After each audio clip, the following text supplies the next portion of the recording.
انتباهي حتة ان دي موجودة فعلا عند المسلمين. قلت ازاي تعدي على يسوع حاجة مهمة قوي للدرجة دي انه ما يقولش كلام بالوضوح ده، ان زي اللي محمد قاله في القرآن. وازاي انسان يتفوق على ربنا فعلا، دي يتفوق عليه ازاي ليه كل الموجود عندنا في البشارات وفي العهد القديم والجديد نبوءات وغير نبوءات استنتاجات بس. لكن مش في حاجة واضحة خالص. مش في كلام كده واضح كده زي اللي انا لفت نظري ديت. بس في نفس الوقت انا كنت مركز مع الادمن اللي هو ماسك الروم، فقلت له انا عايز حاجة من عندنا من العهد الجديد تديني، تقول يسوع بيقول انا الله او اعبدوني.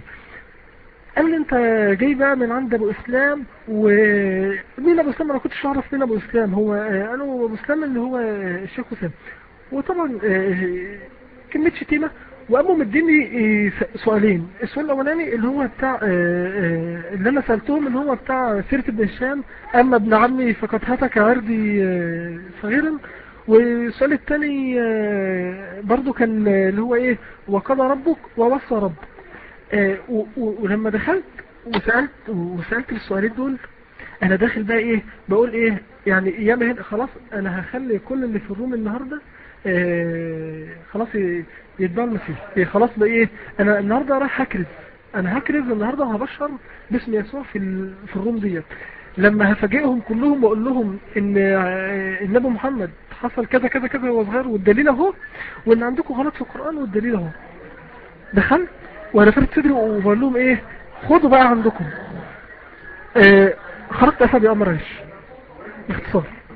يعني خرجت افا بامر عيش يعني بمعنى الكلمة. بس بصراحة الكلام يعني لفت انتباه حاجتين. ان هناك الرمز الثانية عند خاطر عندنا في المسيحيين، لما تسأل مش حد يرد عليك، مش حد يرد عليك.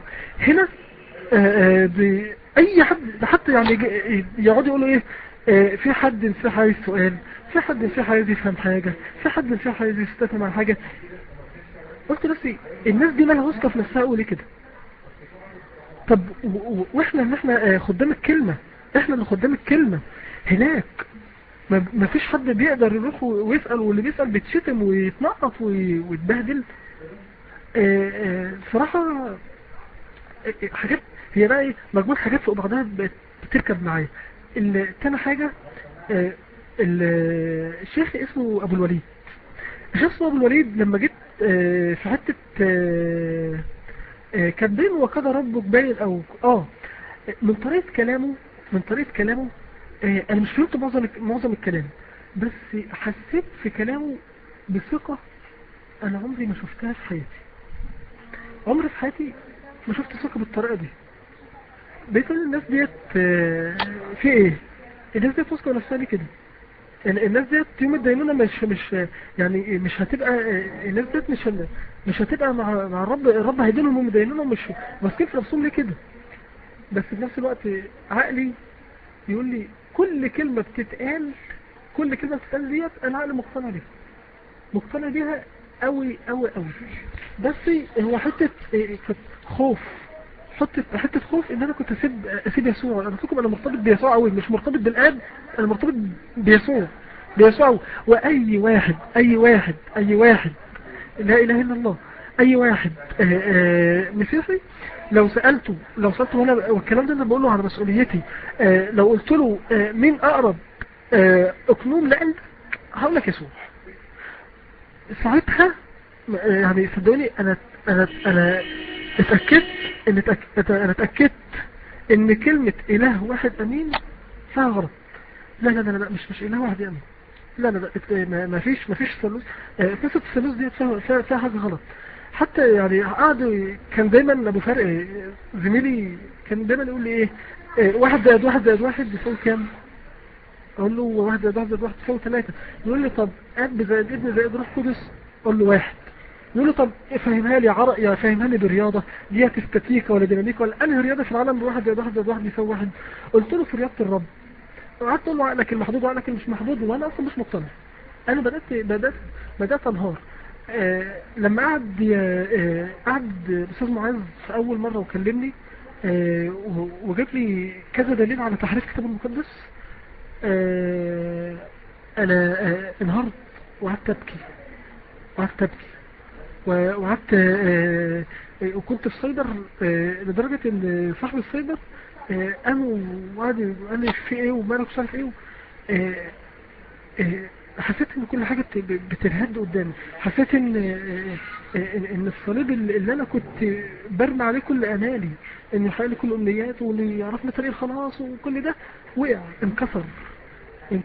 عايز الزقه، وعايز اجيب دليل يلزقه ويوقفه تاني، مش لاقي. بقيت اسيب الروم واخرج، قلت ايه، طب لو انا غلط وكتير وبيطلقوا زي ما هم عايزين ولو وبيزنوا وبيدفعوا اللي بيزنوا لهم فلوس، اللي هو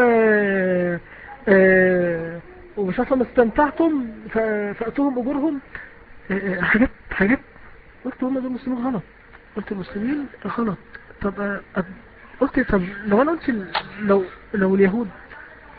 لو اليهود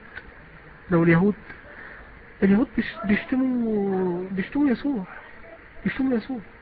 وبيشتموا العذراء وبيقولوا عليها بيقولوا يسوع ابن زنا. قلت لا. وانا عارف ان هم الثلاث ديانات اللي احنا بنقول مفترض ان هم سماويين، يعني الدارج ان احنا بنقول عليهم اديان سماويه، اليهود واحنا والمسلمين. فبدأت اخش بقى على المسلمين، وبقيت اخش على جوجل. عاوز مش داخل عايز ادور على المسلم، مش عايز ادور على دين المسلمين، انا داخل عاوز اثبت ان دين المسلمين غلط. بقيت اخش اكتب على جوجل كده ايه اخطاء المسلمين، تحريف القرآن. بقيت تجي لي اخطاء نحويه كده، اخش اجي اقوم ايه اعمل كوبي وداخل ايه اعرهم هنا في دماغي ان خلاص انا ههدلكم القرآن اللي انتوا طالعين بيه السنه ده. ابص الاقي في كلمتين 2 الرد بيخرفني. انا من عادتي لاني جربت اللي انا شفته في الروم الثانيه، في الروم عندنا، انه ما حدش هم دايما بيشتموا. انا كنت ايه اسمع واسكت واخرج، لدرجه ان كان دايما يقولوا لي ايه انت ضيف محترم. انا قلت احافظ على مدى احترامي ده، علشان انا بتكلم باسم يسوع. عشان اتكلم باسم يسوع لازم اعمل زي ما يسوع قال. انما اللي بيعملوا اللي في الغرف الثانيه ديت، دول ما بيكونوش باسم يسوع، دول بيتكلموا المجد العالم، مجد شخص ليهم. خدت بعضي وبقيت اطلع جوجل اجيب واخش. مفيش حاجه واحده ما فيش لها من غير اجابه، يعني مفيش سؤال ادخل بيه ملوش اجابه، سؤال واحد. ومفيش سؤال واحد اخده واروح بيه كنيستي ارجع بيه باجابه انا اقتنع بيها، حتى لو مش لو انا مش عارف اقنع بها هنا اي حد في الروم فيه. يعني انا هنا هو انا موجود دلوقتي وعلى الروم، وكل العدد الموجود ده على الروم عايز واحد بس مسيحي يطلع يجاوب على سؤال من الاسئله دي، يطلع يفهمنا انا يقول لي فين الرب قال انا الله، فين عايز اعرف بناء على ايه فسرت نشيد الانشاد ووصف العريس اللي هو العريس والعروسه، ان دي الكنيسه وبيغزل الكنيسه وبيكلم الكنيسه والفردين. يعني مين اتعامل على ايه؟ يعني استندت على ايه؟ من على حسب الايمان. والايمان ده، طب الايمان ده بيجي منين؟ بولس يعني لفت. حتى انا كنت بقرا دايما الرسائل وبقرا العهد الجديد، دايما بقرا العهد الجديد، وفي الاخر اول مره كأني اقرا ان بولس بيقول حتى لو مجد ربنا يزيد بكذبي فلماذا أدان؟ يعني قلت ايه ده؟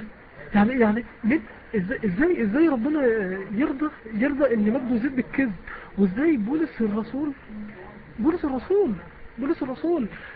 ازاي يبدأ طريقه في التبشير والكرازة بالكذب؟